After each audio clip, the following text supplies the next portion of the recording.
So when I look for a deal, I'm looking first of all for the safety factor. Most important thing, is this safe? I'm gonna put money in it. If it's my money, if investors' money, I'm always mixing my money with the investors. So I put money in my own real estate fund.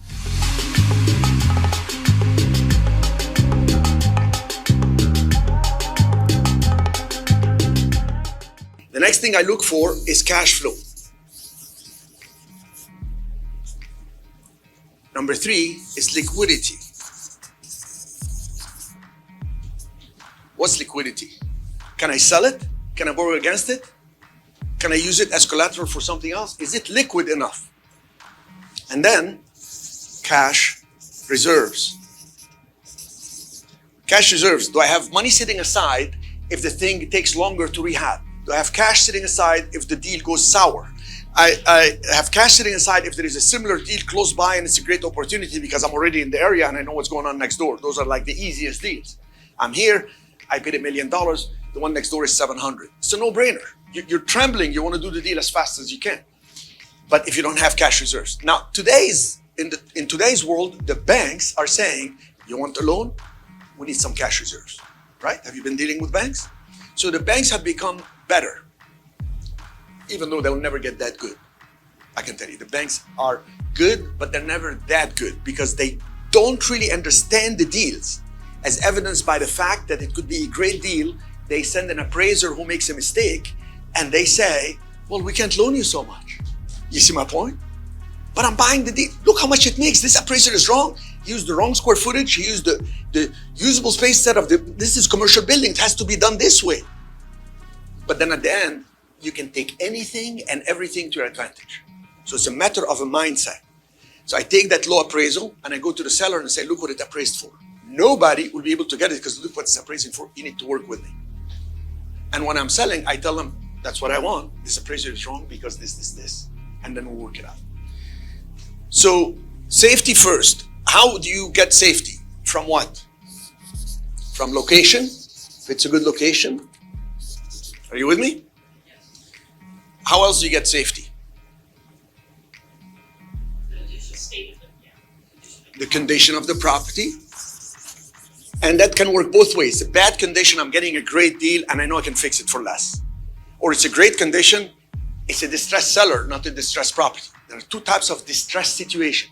Distressed seller, he wants out. He wants out quickly. Or she wants to sell now because there's a better deal for her over there. She's going to lose it. Or she's relocating. Or she's in desperate need of somebody to buy her out to save her credit. Whatever the situation is. Or there's a distressed property. They're fine, but the property is giving them headaches. And they're saying, look, it needs this fixed, that fixed and all that. And I've been in both situations. I've been a distressed seller because there was a better opportunity. And I said, if I can sell it at this, I'm fine. Because this thing is going to make me so much more. And like I have a deal right now, 2 hotels I can develop, but I don't want to deal with the development part of it. So I structured a deal to be so attractive for people. So I'm flying in when we're done tomorrow night. I'm flying in at night to meet with people on Monday because they already told me this is a great deal. We can't say no. So I made it impossible for the buyers not to come in and offer me partnership. I don't have to do any work. Actually, all the work I did was I talked to the seller, I signed an option. Then a few years later, he passed away. So I had to talk to the daughter and the son, and I bought the building from them. And then I realized I don't have the time to deal with these 2 developments. Time has changed, my life changed. Do you understand my point? I need to get somebody else to do it. So location, condition, sometimes the price.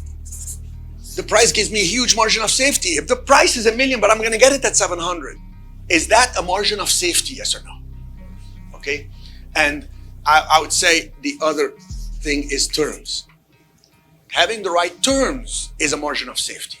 I tell people, okay, Steve, you want to sell this building to me? You call the price. Let me give you the terms I would like to have. I want the whole $1 million. Okay, I'll pay you $1 million, but let me give you some money now, a $100K option. I don't want to make any payments for a year because I'm going to rehab the building. If at the end of the year, I don't exercise my option to buy it, I lost the upfront money and I lose all the work that I spent on the building.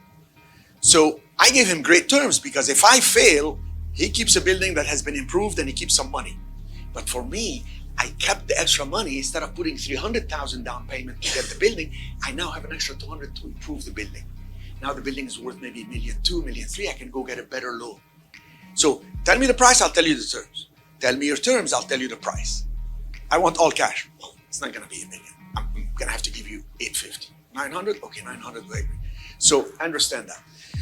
Cash flow, obviously, is more income than what? More income than expenses.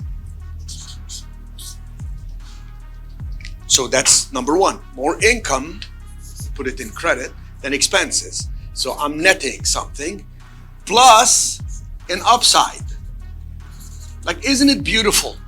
If I can get a building that's cash flowing, I'm gonna get the loan for this, the building for that, and I can still do something. I can build in the back, I can add income, I can add another floor.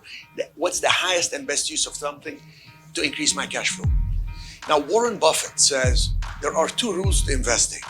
Rule number 1, don't lose the capital. He says rule number 2, don't forget rule number 1. But Warren Buffett is not in the world of cash flow.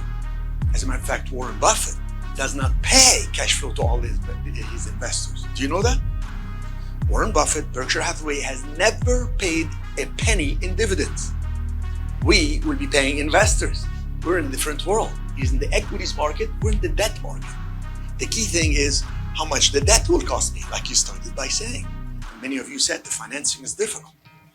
But there are a lot of opportunities there because actually one of the best ways to make money with real estate is with the financing.